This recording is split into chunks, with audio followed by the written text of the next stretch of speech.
पूरी उम्र लग गई धक्के खाते खाते। देश की राष्ट्रपति का हमारी जाति से होने का क्या फायदा। हम लोग 26 साल पहले भारत में जो छुआछूत को लेके जो जुल्म हुआ करता था दलितों के ऊपर, क्या आज उसमें कुछ सुधार हुआ है? देखिए ये रिपोर्ट। एक दलित आदमी मंदिर गया, लेकिन जब वापस लौटा तो शरीर पर लाठियों के निशान थे, क्योंकि गांव के दलितों के लिए मंदिर के अंदर जाना तो दूर, सीढ़ियां छूना भी अपराध था। मंदिर में जाना हमारे लिए अपराध जैसा था।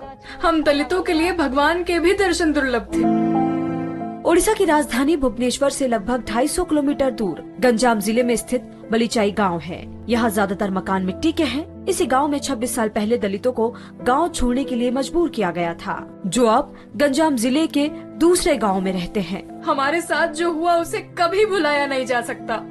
गांव की किसी दुकान पर सामान लेने जाते थे तो दूर से ही इशारा करके बताना पड़ता था कि वो सामान दे दो।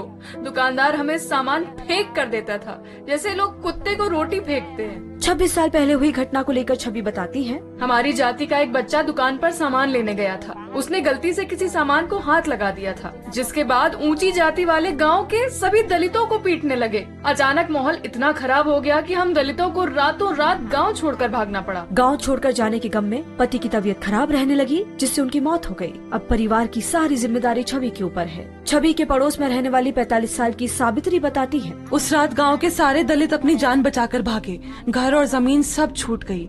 हमारे घर से सामान लूट लिया, घर जला दिए गए। सावित्री के पति मूथू ने गांव छोड़ने के बाद बड़ी मुश्किल से खुद का मिट्टी का घर बनाया है। बारिश में घर से पानी रिसता है, जिस वजह से परिवार को काफी परेशानी झेलनी पड़ती है। पूरी उम्र लग गई धक्के खाते खाते। देश की राष्ट्रपति का हमारी जाति से होने का क्या फायदा। हम लोग तो आज भी छुआछूत के शिकार हैं। गांव छोड़ने के बाद मैं और गरीब हो गया। 2 साल पहले मेरी माँ की मौत हो गई। उसके अंतिम संस्कार के लिए मेरे पास पैसे नहीं थे। मूथू ने कर्ज लेकर अपनी बेटियों की शादी की। उन्हें अब इस बात की फिक्र है कि वो इतने पैसे कैसे लौटा पाएंगे। एक झाड़ू बेचने पर 20 रुपए मिलते हैं। कई दिन तो झाड़ू भी नहीं बिकते।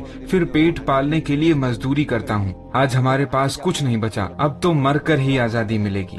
छुआछूत को झेलने वाले गणपति नायक बताते हैं, बलिचाई गांव में दलितों के करीब 50 घर थे, लेकिन आज उनकी जाति का एक भी इंसान वहाँ नहीं रहता। वो जब गांव से निकला है, खाने का नहीं मिलता है और किसका घर में भी जगह नहीं मिलते है। दलित जाति का ज्यादा घर नहीं है ना। चेहरे पर उदासी लिए गणपति नायक कहते हैं, हमें तो आज भी धमकी मिलती है कि अगर दोबारा गांव में घुसने की कोशिश की तो फिर मारकर भगा दिया जाएगा। हमारा उड़ीसा सरकार या भारत सरकार कोई मदद कर सकता तो गांव में जाके अच्छा से हम रह सकते। आज भी छवि, सावित्री, मूथू और गणपति जैसे लोग अपना अतीत ढो रहे हैं। छुआछूत ने उन्हें इस देश का नागरिक नहीं, पराया बना दिया है। और ये सिर्फ बलिचाई